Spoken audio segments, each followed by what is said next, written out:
The time has come. The third installment of the most popular series ever, Zooms versus Primes. And now we have the zoom lens, the long-awaited in Sony ecosystem 28-70 f2.0. It's a zoom that looks like a prime lens. In this video, I'm going to show you the results of my 3-camera photo shoot. 2 cameras with my prime lenses 35-1.4 G Master and 50mm f1.2 G Master, and 1 camera with the zoom. My approach to this test was practical. For the most of the photo shoot, I was just using all 3 cameras in the same location. After posing my couple, I would just shoot the best image I can with all 3 lenses, not looking specifically into the actual focal length of the zoom, because I wanted to see the results that I would get like from real photo shoot, without restricting myself to shoot identical photos. This way, by looking at the set of the images, I can try to judge what do I like more. But also I made you a quiz, so you can judge yourself. But more on that in a moment, because I also shot few 1-to-1 photos, so matching focal lengths and trying to match the framing so we can compare the difference between the lenses and overall background blur. So this video has it all. It's a lot.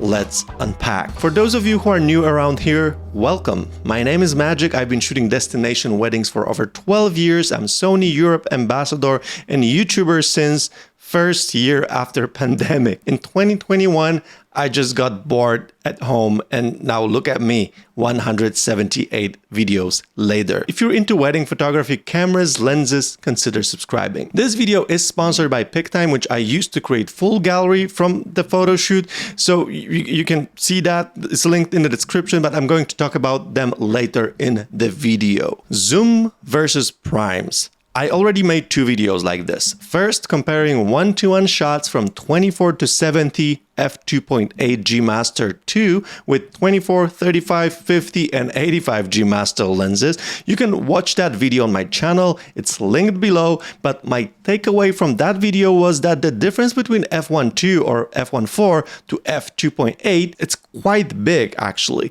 It's both visible, but also it does make a difference when shooting indoors, and you have to quadruple your ISO when shooting with 2.8 zoom lens. Also, zoom lens is usually bigger than prime lenses, which was the case in that video, but it wasn't the case in my part 2 zoom versus prime lenses when I compared the new small compact zoom 24-50 f2.8 with my primes for portraits. And while this compact zoom is amazing, again, the difference between 2.8 and 1.2 or 1.4 is just very visible. With the new Sony lens 28-70, we reach next level of the zoom capabilities with that f2.0 aperture by sacrificing the size. Obviously, this lens is just way bigger than any of the primes I use, even the chunky 50 f1.2. But f2 means only 1 stop less light than f1.4. So at least regarding using the higher ISOs, we're now only doubling the ISO when switching to f.2 lens. So with f2.8, we were quadrupling our ISOs. With f2, we're just doubling our ISO, which is definitely less visible. But the biggest question is, will the image look be dramatically different when using prime lenses, and can we tell the difference comparing the 35-1.4, 50-1.2 versus 28-70 from the one and the same photo shoot? I'm going to start with the studio shot so we can just get on the same page. We get official kickoff for this battle. When looking 1-to-1 tripod shots, of course we're gonna see the difference in terms of bokeh and the background blur in general. It's visibly different, especially on 50mm f1.2 versus f2. Just makes huge difference. But on 35mm also we can see that. And judging the sharpness, all these images were shot with Sony A1, so 50 megapixel sensor. I have to say, there used to be a common knowledge in photography world back in the day that primes are sharper than zooms. Well, it's not the case anymore. Sony new G Master zooms are extraordinary in terms of sharpness, and I cannot tell if there's actually a difference between that zoom lens and my primes. So we're on the same level here.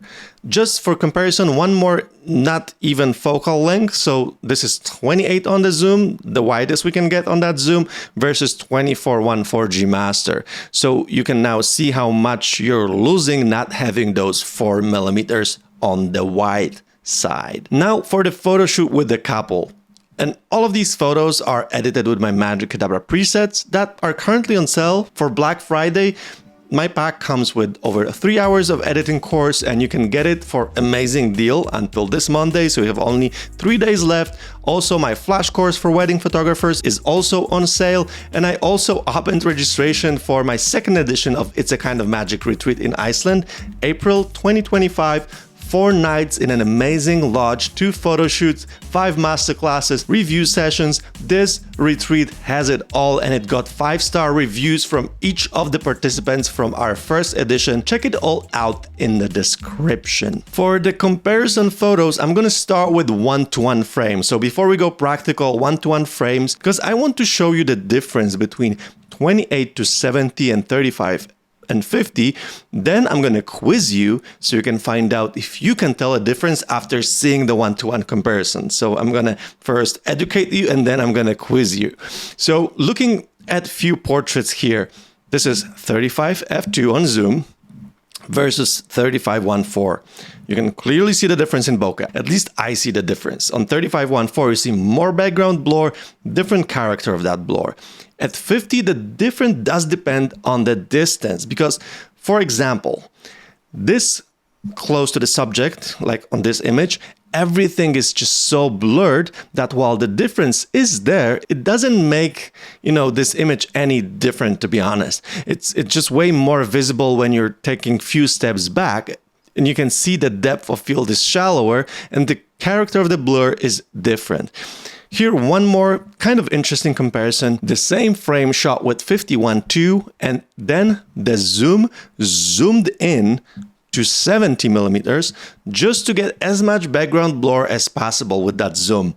And you can still see the blurrier background with 50 G Master. So that's the education part. You can see the difference. 1:1 photos, they're clearly different. You can go and watch all of these photos at your own pace with the sponsor of this video, PicTime, which is my go-to gallery provider for clients and so much more, because they have just introduced new feature, which is video integration. You can now upload short video clips to the gallery that are going to autoplay when scrolling through the photos, which gives me so much Harry Potter vibes. Like, this is magic. But on top of that, you can also upload full videos up to 90 minutes to PicTime as a separate scene. So if you're offering both photos and video, your clients can now have a seamless experience of getting both in one gallery.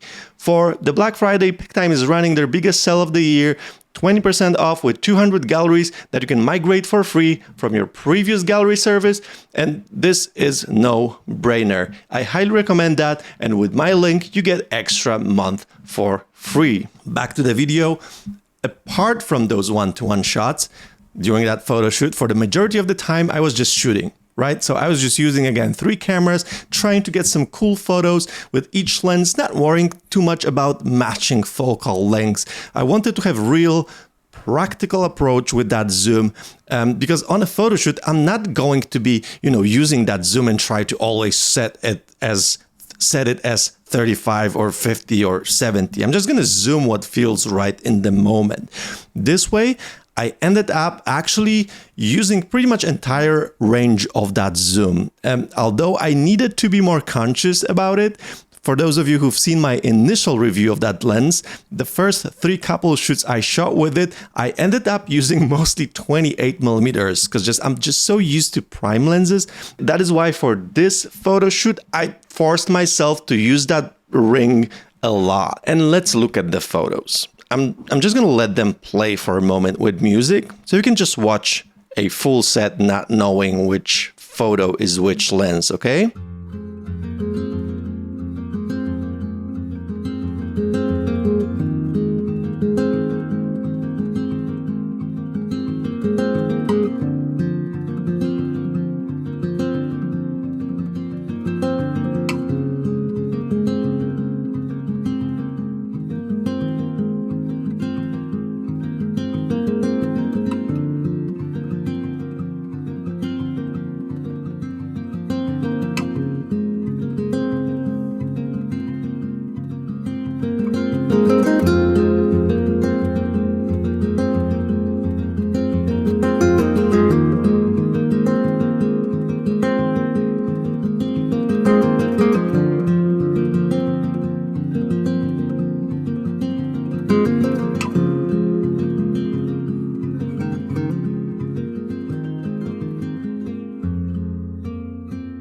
Isn't it beautiful?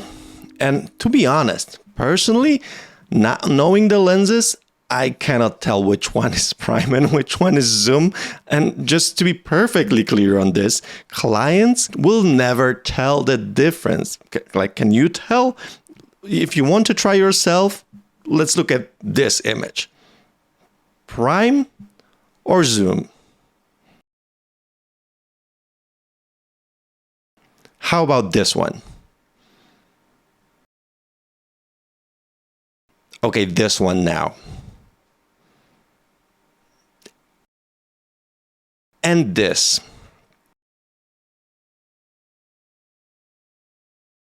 I feel like it's kind of a guessing game, and of course you can try to judge in which photos the background is just more blurry, but definitely is not as straightforward as when comparing f2.8 zoom lens with those primes. I linked the full quiz in the description with different photos from the one that I just showed you, and I'm just asking in that quiz, I'm not asking for like exactly focal lengths, I'm just asking prime or zoom. So you can check it out after watching this video and let me know in the comments what is your percentage score. I'm actually super curious like how good you are at recognizing, because maybe I'm wrong. Maybe everyone will be 100%. And my personal take on this topic is, while I love the soft, nice background of all of my prime lenses, that beautiful 28-70 is getting really close to that. And the convenience of using just one zoom and having multiple of these f2 prime lenses in this one zoom is no doubt a huge point for that 28-70. But the convenience would mostly come if I'd be shooting with just one camera. And as a professional wedding photographer, I always carry two cameras on me during every important moment of the wedding day. Just in case, the camera dies at the most crucial moment, I can quickly grab the second one. So for the most situations, I'm rather going to add weight to my setup than benefit from shooting with just one camera. And that lens is big, right? On the other hand, I could see myself using one camera with that zoom comfortably on just a couple photo shoots like this one, or like various assignments when, there's no crucial thing like that second I have to take that image, right? So the way I personally see it for my case, if I would be getting this lens, that would be another lens in my bag. That would be additional lens in my collection of lenses and not necessarily the replacement. I'm not sure if I want. I still want to shoot portraits on 50mm at f1.2. And while in many cases the zoom can get me similar look, there's going to be situations that I'm going to benefit from that background separation, especially from farther distances. And by judging by the number of the photos I deliver from 35-1.4 at f1.4 and 50-1.2 at f1.2, this is going to be a rather downgrade for me. And for you, you need to make your own judgment. So go to your Lightroom catalog, see the metadata filter, and check which aperture you're using most. If you often go for higher aperture numbers like f2, f2.8, it might make way more sense to you to pick up this zoom versus primes. Because I feel like this fight, I'd say it's closer than it ever was, with zoom gaining points for convenience, while prime still having the edge in the one-to-one background blur difference and with points for the compact size of the prime lenses. Let me know what's your score from the quiz in the comments and your opinion on that after seeing the results, and I will see you around.